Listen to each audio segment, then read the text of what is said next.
Luar biasa ya, Fems. Saya juga pengen punya satu, biar bisa liburan sama keluarga. Yoi nggak? Aminin dong. Waduh. Oke, nah tapi yang lebih oke lagi kalau misalnya transportasi umum dimodif. Wah, cakep tuh. Itu bisa ngasilin cuan, ya. Nah, ini baru asik nih.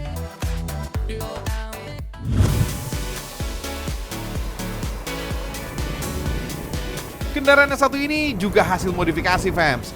Kalau dari luar, emang gak ada bedanya, Fems, dengan bis berdesain modern. Tapi dari dalam, bis ini menawarkan fasilitas yang berbeda, Fems. Cocok deh buat kamu yang pengen menempuh perjalanan jauh sampai berjam-jam. Yap, sleeper bus. Memang pas banget nih buat kamu yang ingin berpergian jarak jauh. Selain bisa rebahan, fasilitas di dalam bis ini juga dijamin bikin betah.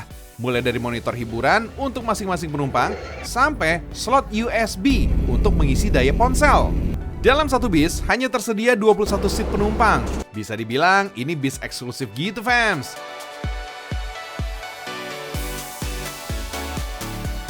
Ini nih, sleeper bus yang barusan kita naikin. Bagian luar terlihat gagah dan modern. Di dalam nampak nyaman dan elegan, Fems. Kira-kira bis ini impor dari mana ya? Wait, badan dan interior bis ini semuanya buatan dalam negeri kok. Tepatnya di kota Ungaran, Jawa Tengah. Pabrik karoseri ini, Fems, sudah membuat bis sejak tahun 1977. Wah, udah lebih dari 40 tahun tuh.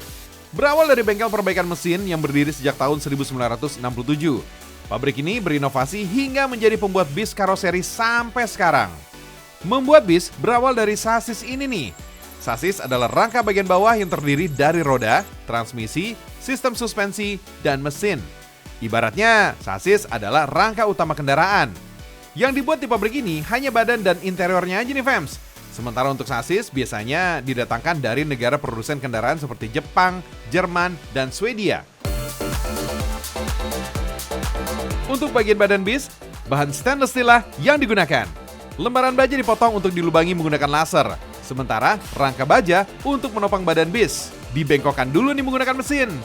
Lanjut, baja dipasang di bagian sasis, Fems. Bisa dibilang proses ini penting untuk ketahanan bis. Jadi harus ekstra hati-hati ya. Kalau ini bagian untuk memasang badan bis. Selain membuat bis baru, pabrik ini juga bisa memperbaharui bis yang rusak atau bis yang usianya sudah tua, Fems. Sekarang kita ke bagian interiornya nih. Kursi yang digunakan untuk bis ini juga dibuat di pabrik ini loh, Fems. Untuk mengelas rangka kursi udah pakai robot tuh. Wah, canggih juga ya. Sementara untuk bagian lain seperti menjahit dan memasang kursi pada rangka masih dikerjakan secara manual.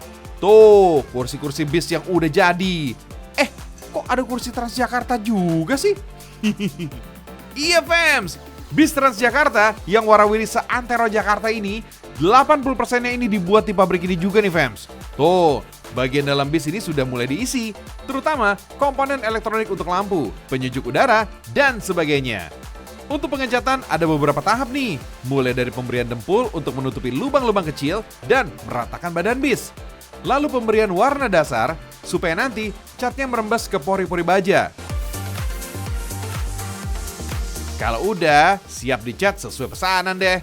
Semua proses pengecatan dilakukan di dalam ruangan, biar nggak kena debu, Fems. Bis yang sudah jadi harus dimandiin dulu nih.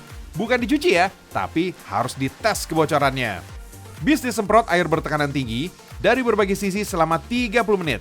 Kalau tidak ada rembesan air di bagian dalam, berarti bis ini sudah lolos uji, Fems. Semua bagian bis juga harus dites, mulai dari mesin, pintu, sampai pengecekan bangku penumpang. Untuk membuat satu buah bis, diperlukan waktu sekitar 40 hari kerja. Sementara untuk bis tingkat, bisa sampai 2 bulan. Dalam sebulan, pabrik ini bisa memproduksi sebanyak 120 bis, atau 1.500 unit per tahun. Gak cuma digunakan di berbagai kota di Indonesia, bis buatan pabrik ini juga diekspor ke Fiji, Bangladesh, dan Timor Leste. Bahkan, lebih dari 200 bis sudah diekspor ke Fiji. Keren! Indonesia mendunia!